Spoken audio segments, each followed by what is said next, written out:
یتیم کے متعلق اسلام کا نظریہ۔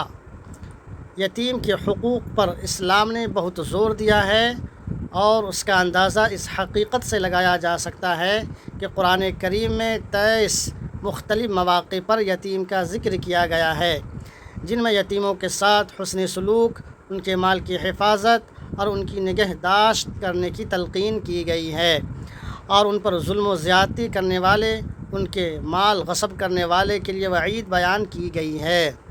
جس کے زیر سایہ کو یتیم ہو تو اسے چاہیے کہ وہ اس یتیم کی اچھی طرح پرورش کرے۔ احادیث میں یتیم کی پرورش اور اس سے حسن سلوک کے بے شمار فضائل بیان کیے گئے ہیں۔ ان میں سے چند روایت مندرجہ ذیل ہیں۔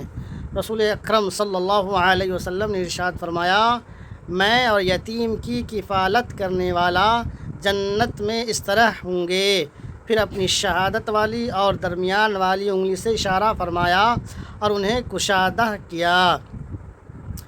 حضرت عبداللہ بن عباس رضی اللہ تعالی عنہما سے روایت ہے کہ امام الانبیاء صلی اللہ علیہ وسلم نے ارشاد فرمایا، جس نے مسلمانوں کے کسی یتیم بچے کے کھانے پینے کی ذمہ داری لے لی، اللہ تعالیٰ اسے جنت میں داخل فرمائے گا۔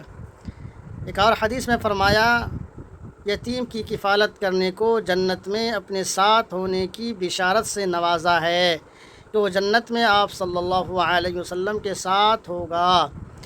حضرت سہل بن سعد رضی اللہ تعالی عنہ بیان کرتے ہیں کہ رسول اللہ صلی اللہ علیہ وسلم نے فرمایا، میں اور یتیم کی کفالت کرنے والا جنت میں اس طرح ہوں گے، اور آپ صلی اللہ علیہ وسلم نے اپنی انگشت شہادت اور درمیانی انگلی کے درمیان تھوڑا سا فاصلہ کر کے اشارہ فرمایا۔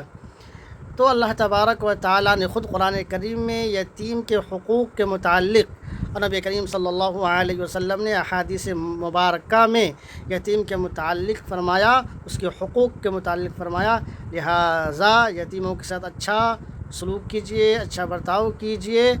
مزید اس طرح کے ویڈیو دیکھنے کے لیے اس پیج کو فالو کر لیجیے، اور یوٹیوب چینل پر OA ندوی کو سبسکرائب کر لیجیے۔ ویڈیو کو دوستوں میں شیئر کیجیے۔ اللہ حافظ، فی امان اللہ۔